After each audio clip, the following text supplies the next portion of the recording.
Meus queridos e amados irmãos, a paz do Senhor Jesus Cristo, sejam todos muito bem-vindos a mais um dos vídeos do canal EBD Sim Senhor, o canal que é exclusivo para a Escola Bíblica Dominical. Estamos estudando a carreira que nos está proposta, caminho da salvação, santidade e perseverança para chegar no céu. É uma lição gloriosa que nos exorta a uma vida de santificação, de consagração, de estar atento ao retorno do nosso Senhor e Salvador Jesus Cristo. Chegamos à lição de número 4, e a lição de número 4 tem por título Como se conduzir na caminhada.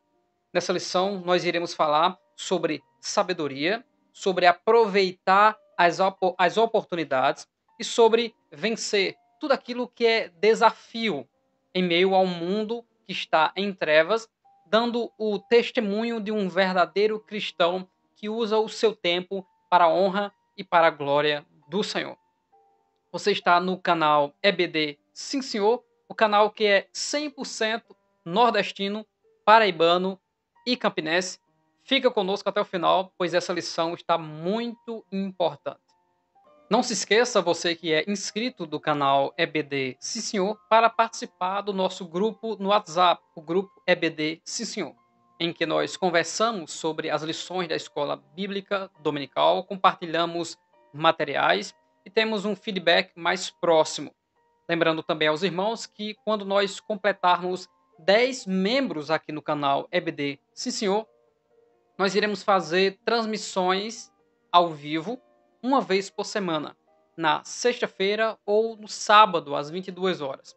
Assim que nós completarmos essa meta de 10 membros no canal EBD Sim Senhor, nós, além deste vídeo, nós faremos essa transmissão bem antes da nossa aula para discutirmos mais alguma coisa sobre a lição. Então, se você ainda não é membro do canal EBD Sim Senhor, clica logo aí embaixo em Seja Membro e também contribua com este trabalho.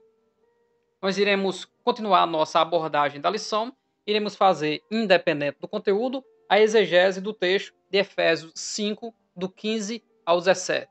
É uma exegese simples de se fazer, porém profunda e importante para toda a nossa vida. Simplesmente o que estamos tratando nesse texto é ter e andar em conformidade com a sabedoria que vem do alto. Lendo o versículo 15, o texto diz: Portanto, vede prudentemente como andais, não como nécios, mas como sábios, remindo o tempo, porquanto os dias são maus, diz o versículo 16. Para finalizar a leitura, versículo 17, pelo que não sejais insensatos, mas entendei qual seja a vontade do Senhor. Esses 3 versículos têm muitos e grandes ensinamentos para toda a nossa vida. Por isso, esteja conosco até o final e você, professor da escola bíblica dominical, aplique a concordância dos seus alunos no domingo pela manhã, porque a totalidade da revelação é que traz uma interpretação mais coerente com as Sagradas Escrituras. Começando pelo versículo 15. Portanto, vede prudentemente como andais. Em 1 Coríntios 11, 28, que é tradicionalmente o texto que é lido na Santa Ceia, uma vez no mês, na igreja evangélica, esse texto diz que o homem examine-se, pois, a si mesmo. É claro que a Bíblia não está propondo a examinar-se no culto, mas o que a Bíblia está propondo é que você veja se você discerne o corpo, se você é, de fato, um membro do corpo de Cristo pelo seu comportamento, pelo modo em que você anda, para que você possa glorificar a Deus nesta cerimônia ou nesse rito, dizendo que é membro do corpo de Cristo. Então examine se você é ou se você não é, então coma deste pão e glorifica ao Senhor Jesus nessa parte. Para nós começarmos e termos uma base fundamentada sobre a sabedoria de andar neste mundo e enxergar, como o próprio texto diz, veja prudentemente como andais. Ou seja, examine se verdadeiramente você está andando como se deve andar, ou apenas as práticas cristãs que você tem é a prática da cultura cristã. Uma coisa é a cultura, é a influência cristã e os moldes que ela toma segundo os interesses das pessoas ao longo do tempo. E outra coisa é a palavra de Deus aplicada a nós. Então, precisamos começar com Isaías, capítulo 11, e os versículos 1 e 2. O texto diz: Porque brotará um rebento do tronco de Jessé, e das suas raízes um renovo frutificará. E repousará sobre ele o Espírito do Senhor, e o Espírito de sabedoria, e o Espírito de inteligência, e o Espírito de conhecimento, e o Espírito de temor. E deleitar-se-á no temor do Senhor, e não julgará segundo a vista dos seus olhos, nem repreenderá segundo o ouvir dos seus ouvidos. Em Apocalipse, no capítulo 4, João tem a descrição do trono de Deus, e ele diz que diante do trono de Deus há os 7 espíritos. Como assim 7 espíritos? Ele está falando das 7 características do espírito que estão em Isaías 11:2. O espírito do Senhor, ou o espírito de Jeová, o espírito de Javé. O próprio Senhor Jesus, em Isaías 61, ele diz: o espírito do Senhor Jeová está sobre mim. E esse espírito é o espírito de inteligência, conhecimento, sabedoria, conselho, temor e fortaleza. Então, as características do Espírito Santo incluem inteligência, conhecimento e sabedoria. Defina na classe, no domingo pela manhã, a distinção entre inteligência, conhecimento e sabedoria. Porque muitos têm em mente que a sabedoria é tentar se sair bem. Às vezes, pela malícia, às vezes por uma destreza que não é a justiça dos santos segundo a palavra de Deus. Às vezes com uma sagacidade. E isso não é sabedoria. Contar vantagem não é bênção de Deus.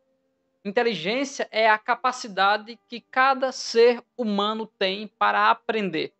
Então, o ser humano ele tem inteligência, capacidade para inferir, analisar e aprender. Muitos não têm motivação para tal. Já outros, o seu projeto de vida é adquirir conhecimento, pois a própria Bíblia diz que muito mais importante é do que a força, o conhecimento, muito mais importante do que o ouro, do que a prata e do que as riquezas é o conhecimento e o temor de Deus. Essas duas coisas estão entrelaçadas e não podem sair uma de perto da outra, porque a tragédia é iminente.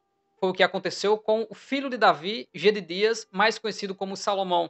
Ele recebeu de Deus a sabedoria, ao qual homem nenhum, nem depois nem antes dele, recebeu, mas ele perdeu o temor, que é a resposta do ser humano diante da santidade de Deus. Perdeu o temor, a sabedoria não o sustenta, o conhecimento não o sustenta, e logo ele caiu da presença de Deus.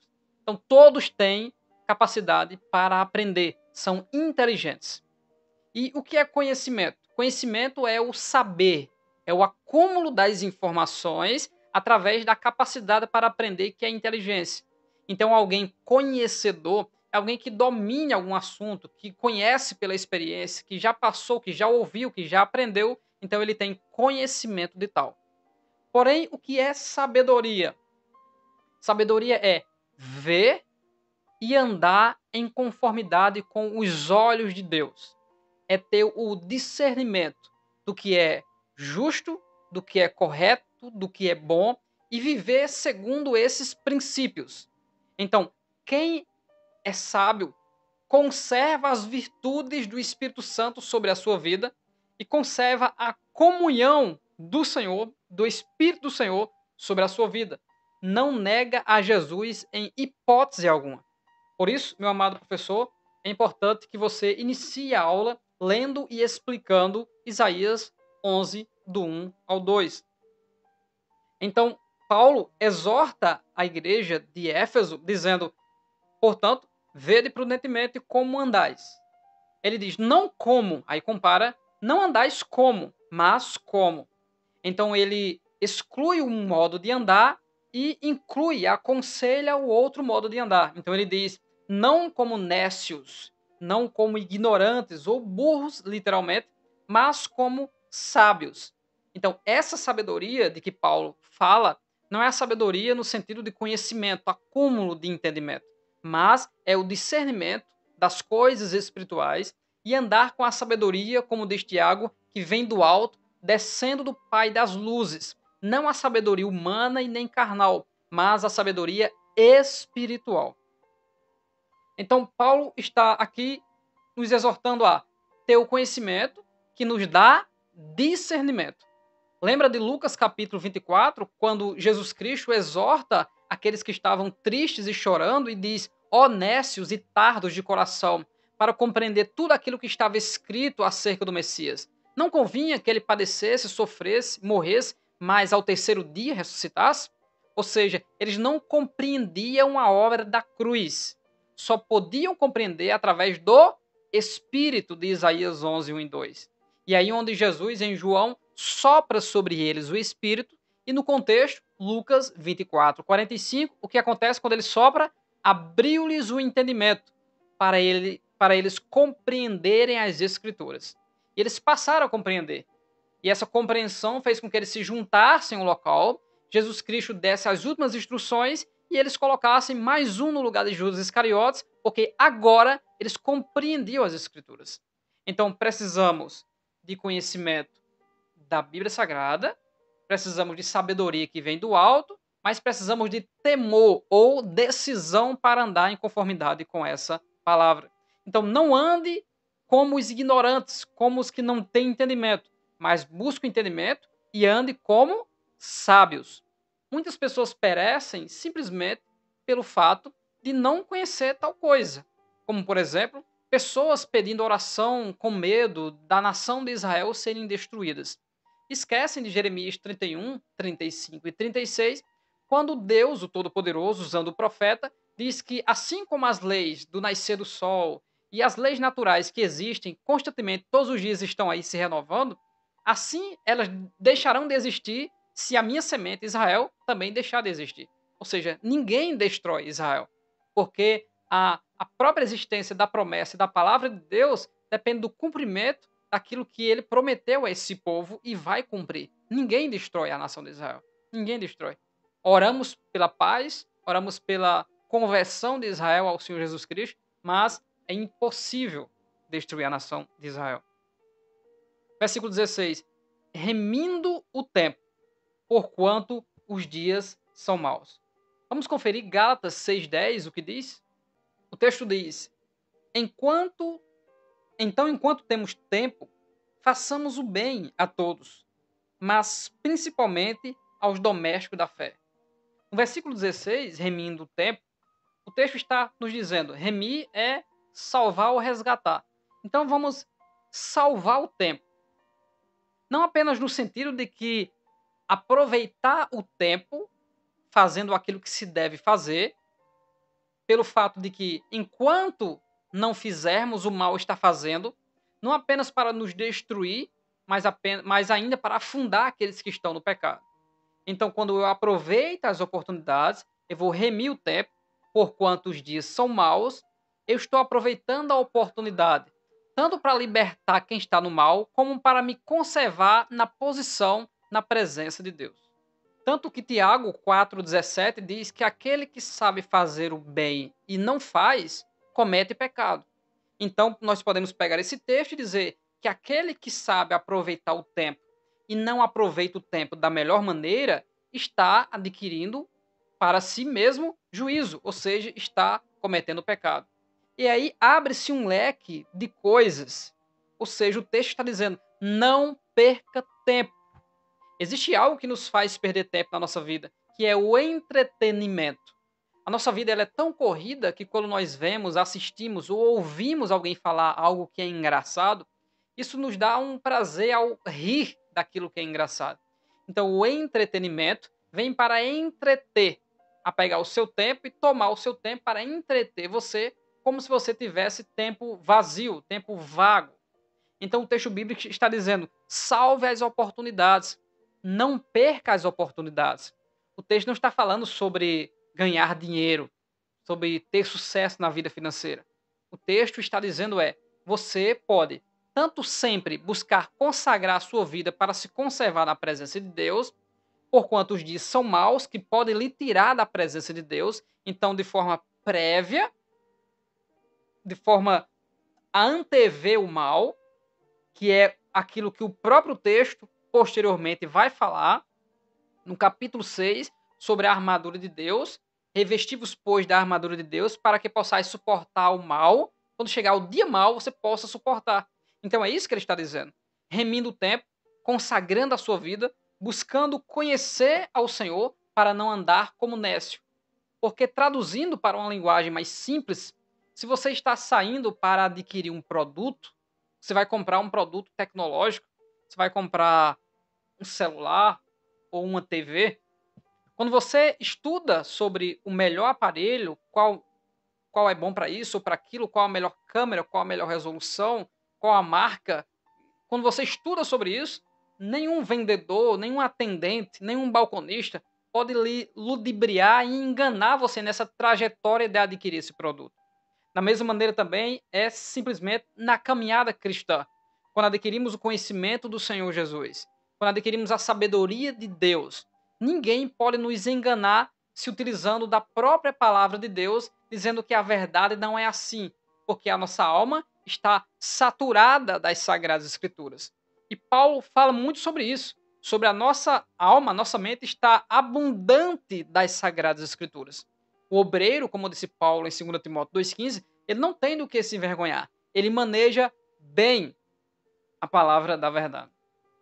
Então, não podemos perder tempo. O versículo 17 e último, ele diz: pelo que não sejais insensatos, mas entendei qual seja a vontade do Senhor. Esse versículo ele vem interessante, ele vem como uma conclusão do versículo 15 e 16 que ele falou. Ele diz: veja se você anda de forma prudente, não como nécio, mas ande como sábio. Aproveite as oportunidades, porque os dias são maus. Aí ele conclui no versículo 17 e diz: não seja insensato, mas entendei qual seja a vontade do Senhor. Então, qual seja a vontade do Senhor, segundo esse contexto aqui? A vontade do Senhor é que você não perca tempo, consagre a sua vida e se revista daquilo que vem de cima. E Paulo repete isso até Tiago no capítulo 3. Se já ressuscitastes com Cristo, né? Se já nasceste de novo, pensai nas coisas que são de cima, onde Cristo está assentado à destra do Todo-Poderoso. Então, não ser nécio, aproveitar as oportunidades, buscar o conhecimento e a sabedoria para entender qual seja a vontade do Senhor. Nós podemos usar simplesmente também, junto com esse texto, dois outros grandes textos da Bíblia Sagrada sobre a regra de fé da nossa conduta aqui nesta vida. Vou citar o primeiro agora e o segundo quando nós formos tratarmos os três tópicos. E o primeiro texto é Romanos 12, 1 e 2. Rogo-vos, pois, pela compaixão de Deus, que apresenteis o vosso corpo em sacrifício vivo, santo e agradável a Deus, que é o vosso culto racional. E não vos conformeis com este mundo, mas renovai o vosso entendimento para compreender qual seja a boa, perfeita e agradável vontade de Deus. Veja que ele pede as mesmas coisas daqui. Ele está dizendo simplesmente o seguinte: a sua vida ao serviço do reino deve ser o seu louvor, a sua adoração é o seu sacrifício e a sua consagração para Deus. Ele não está falando de um culto em um ambiente apenas, em que você vai oferecer lá. Ele está dizendo a sua vida para o serviço do reino é o seu sacrifício e a sua adoração. E quando você renova o seu entendimento com as Sagradas Escrituras e não vive mais com a mente em trevas, mas se enche do conhecimento de Deus, aí você vai compreender, através da sabedoria do Senhor, qual seja a boa, perfeita e agradável vontade de Deus. Por isso que no início do verso 2 ele diz: e não vos adequeis com este mundo, e não se torne aceitável com este mundo, que é a exortação da leitura bíblica em classe, não andar como nécio. Quem é o nécio? Aquele que anda em conformidade com esse mundo, que se molda às coisas deste mundo, que é o que vivemos na atualidade. Um cristianismo em que agora é o tem nada não, ou um cristianismo no formato de cada mente. Então existe hoje igreja para todo gosto, mas só que a palavra de Deus é a mesma. Passarão os céus e a terra, mas a palavra do nosso Deus, ela não passará.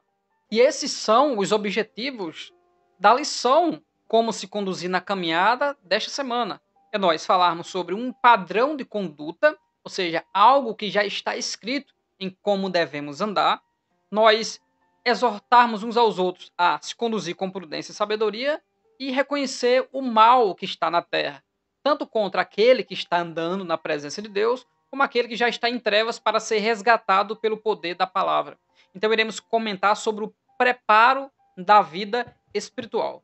Mas antes de tudo, eu quero trazer uma grande novidade aqui, não apenas aqui do canal EBD, sim senhor, mas do nosso canal principal Bíblia de Fato. Nesta quinta-feira, dia 25, às 22 horas da noite, se dará início, pela primeira vez, um projeto que já está há muito tempo na nossa alma, mas que agora Deus nos dá a condição de colocar em prática, que é o curso bíblico online do canal Bíblia de Fato. O curso é 100% online, são 11 meses de estudo, 96 horas de aula, uma aula por semana, sempre no horário às 22 horas. E para aqueles que são membros do canal Bíblia de Fato, receberão por semana uma apostila, e nessa apostila trará a aula completa, e no final de cada aula, dependendo do assunto, terá um esboço de pregação, porque o objetivo é nos prepararmos para pregar o evangelho do reino. Eu vou trazer aqui agora a lista do que nós iremos estudar no curso bíblico online do canal Bíblia de Fato. Iremos estudar 8 matérias, 6 aulas ou 5 aulas em cada matéria. 6 aulas em cada matéria, que é Cristologia. Iremos começar nesta quinta, dia 25, com a divindade de Cristo. Teontologia, que é o estudo do Deus Pai. Pneumatologia, que é o estudo do Espírito Santo. Demonologia, que é o estudo dos seres espirituais, em especial os anjos caídos. Eclesiologia, que é o estudo da Igreja do Senhor. Bibliologia, que é o estudo da Bíblia, sua estrutura, sua mensagem, sua história. Teologia bíblica, que é o estudo da teologia, onde tem por base que a Bíblia explica a própria Bíblia. E, por último, a homilética, que é a arte de pregar, de falar em público. Finalizaremos 11 meses depois com esse título. Você é o nosso convidado. Lógico que dá tempo tanto começar agora, como dá tempo entrar no curso enquanto ele está em andamento, porque voltaremos novamente para o início e as aulas estarão disponíveis no canal Bíblia de Fato para todos. Porém, só receberão o PDF com a apostila e no final o certificado de participação do curso aqueles que forem membros do canal. Então entra no nosso canal Bíblia de Fato, clica lá em Seja Membro e você receberá lá na aba Comunidade para os membros, receberá o PDF, já está lá com a primeira aula. Seja muito bem-vindo a todos e que Deus abençoe grandemente. Nesta quinta-feira estaremos ao vivo para todos, em nome de Jesus. Iremos agora adentrar no que o comentarista falou nos 3 tópicos, em que nós iremos falar sobre os valores desse estilo de vida novo em que nós temos, que aquele que diz que está em Cristo deve andar também como ele andou, conforme 1 João 2,6 diz. Por isso, precisamos compreender qual é a vontade de Deus para a nossa vida. E não procurar apenas coisas espontâneas por aí para pedir uma direção a Deus. Mas a direção a Deus, ela já está aqui neste livro. Só basta compreender e viver qual seja a vontade do Senhor. Para começar, o pastor Osiel Gomes traz na introdução o padrão bíblico que nós devemos inserir na nossa vida e andar em conformidade com esse padrão, dizendo que ele sinaliza o modo de agir que nós devemos traçar até nós chegarmos ao céu. E que nessa caminhada ou nessa vida de santificação progressiva, o Senhor, que é o Deus Todo-Poderoso, ele nos corrige quando nós vamos declinando deste caminho de santificação.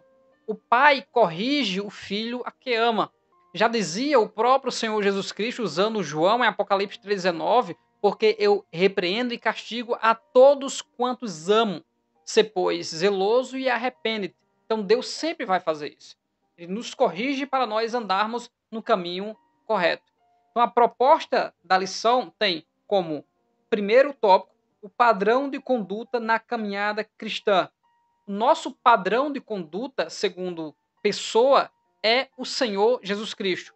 O próprio disse em João 13:15, porque vos dei o exemplo, para que assim como eu vos fiz, façais vós também. Que exemplo Jesus está falando aí?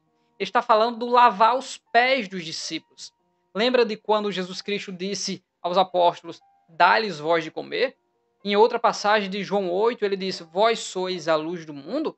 Aqui ele está dizendo, eu vos dei o exemplo, lave os pés. Ele nos justificou completamente da cabeça aos pés, mas no nosso proceder nós sujamos os pés. E aí vem o ensinamento das escrituras, e aí vem os pregadores, os pastores e os líderes, e lava os pés do povo através da exortação da palavra de Deus. Então a Bíblia sempre está nos lavando, nos purificando, desde que nós venhamos a dar ouvidos a o que ela fala. Então esse é o padrão bíblico que nós devemos andar. O padrão bíblico é Jesus Cristo e todos os ensinamentos que Jesus nos deu. Tanto que na primeira ordenança, que é fazer discípulo do Senhor, está escrito pregar o evangelho a toda criatura, ensinando-vos a guardar todas as coisas que eu vos tenho dito. Então, esse padrão está aí, no discipulado, ensinar como as pessoas devem andar na presença de Deus. E aí vem o segundo grande texto, depois de Romanos 12, 1 e 2, que você, meu amado professor, e você que é aluno, que está nos assistindo agora, deve estudar nesta semana para expor e para o seu próprio alimento, que é Mateus capítulo 5, capítulo 6 e capítulo 7. Em Mateus capítulo 5, 6 e 7, nós temos o Sermão da Montanha, a pregação do monte, ou as beatitudes. Ali está descrito o código de ética cristão e também a lei áurea da Bíblia Sagrada está lá em Mateus 7,12. Portanto, faça aos outros aquilo que você quer que os outros façam por você. Amar o próximo como a si mesmo. Então, veja os princípios que já estão estabelecidos na palavra de Deus. Não há desculpa para ninguém dizer que eu não sei muito como ser crente. Me ensina aí. Está na Bíblia Sagrada. Tem gente para ensinar sim. Tem pessoas para exortar sim. Mas seja um estudante da Bíblia. Abra a sua Bíblia Sagrada em sua casa. Estude, confira, se alimente e você receberá de Deus sabedoria para viver. Nós vivemos uma época, meu amado professor, mestre de escola bíblica dominical, muito difícil, em que as pessoas, em relação à Bíblia Sagrada, elas vivem com um paliativo dependente da religião e dependente da pessoa que está lá na sua igreja, que vai lhe alimentar uma ou duas vezes por semana. Elas vivem em um paliativo, e vive uma profilaxia de eu preciso de um alimento, eu preciso de uma palavra. Aí vai lá para o culto e senta e fica ouvindo aquela pessoa e recebe, e é mesmo, e gostei, e vai para casa. Não há um gatilho, um início para colocar essa palavra dentro da alma. Como os bereanos de Atos 17:11, conferir na Bíblia aquilo que a palavra de Deus traz. E isso traz morte, como disse o próprio Deus, porque não vamos adquirir discernimento, nem conhecimento e nem sabedoria. Então não podemos apenas depender do outro no quesito conhecimento. Precisamos buscar e estudar a palavra de Deus para crescermos juntos na palavra do Senhor. Depois o comentarista, pastor Ziel, ele continua dizendo que pessoas bem-sucedidas procuram espelhar-se em outras pessoas ilustres, equilibradas e resilientes. O próprio Paulo, em 1 Coríntios 11:1, ele diz, sede meus imitadores, como também eu sou de Cristo. Jesus Cristo diz, eu vos dei o exemplo. Paulo está dizendo, sede meus imitadores, porque eu estou imitando aquele que é o exemplo. O próprio livro aos Hebreus, no 13:7, diz para nós olharmos para os nossos pastores, como eles andam, e imitar a fé deles. Então, existem muitos textos na Bíblia sobre essa questão de imitar. Imitar a fé do outro e a conduta do outro. Como Efésios 5:1, Paulo também fala aqui em Efésios, 1 Tessalonicenses 1:6. Então, não podemos dizer, não, eu só olho para Jesus. É claro, Jesus é o nosso autor e consumador da fé. Mas todas as pessoas têm como base o que o outro fez. Em tudo que se faz, que se produz, para gravar um vídeo para a escola bíblica dominical, nos espelhamos em outras pessoas que já gravaram, vamos olhar outras pessoas, cenários de outras pessoas, como elas iniciam cumprimentando, ou seja, Estamos sempre aprendendo um com o outro. As pessoas que produzem filmes, que produzem novelas, que escrevem livros, que fabricam carros, ônibus e etc. Quando você vê a história de um carro ou de um ônibus ao longo da sua trajetória, dos modelos que foram fabricados, componentes, peças e o design sempre tem algo de outros carros mais antigos. Sempre foi assim. Roupas e etc. Desenhos e etc. Então, estamos sempre olhando o outro. Estamos admirando um grande homem de Deus, uma grande mulher de Deus que se comportou daquela maneira e passamos a se comportar semelhante àquela pessoa. Não é fazer tudo o que aquela pessoa fez, é adquirir os bons costumes. Para Davi, a armadura de Saul não dava, mas ele tinha o seu proceder diante de Deus e ele foi com o dom, com a graça que Deus havia lhe dado e venceu o grande gigante. Porém, muitos são imitadores, imitam uns aos outros, porque o ser humano tem algo de bom que é dado por Deus. Deus dotou o homem da sua imagem e semelhança, atributos comunicáveis. Por isso que quando 1 João 2,6 diz que nós devemos andar como ele andou, está falando sobre um estilo de vida, um modo de vida. Tanto que o texto grego aqui, na lição dos professores, traz o termo grego periepatesen, que é uma palavra que significa modo de vida. Então, ser cristão não é apenas ser religioso, mas ter a prática da religiosidade. A diferença de religião para religiosidade é que religião são as práticas, aquilo que se vê, a liturgia, as roupas, o modo de falar, ir ao determinado lugar, os rituais. A religiosidade é a inclinação, é a devoção, é a prática daquilo que se diz que faz e que realmente deve fazer. Então, ser cristão é um modo de vida, muito mais além do que apenas falar, mas andar na presença de Deus. No segundo tópico, fazendo a caminhada com prudência e a sabedoria, o pastor destaca a definição de prudência e traz o capítulo 5 de Efésios dividido em três partes. A parte sobre o amor, Efésios 5, 1 a 14, a parte sobre uma vida sábia, que é do 15 ao 17, o texto em estudo, e a terceira parte sobre a questão de ser cheio do Espírito Santo, dos versículos 18 ao 33. Prudência teria e tem a conotação de compreender. Quando você compreende qual é a vontade de Deus, qual é a trajetória. A Bíblia fala muito sobre até animais, comparando a prudência da serpente, como por exemplo. Quando a Bíblia fala de Josué e a Bíblia fala de Davi, diz que Davi se conduzia com prudência e o Senhor era com ele. Para Josué, Deus dá o conselho para que ele medite nas palavras todos os dias e não se aparte da sua boca, ou seja, trabalhe sendo líder, trabalhe com a palavra e você vai se conduzir com prudência. Então, ter prudência é saber o chão em que se pisa.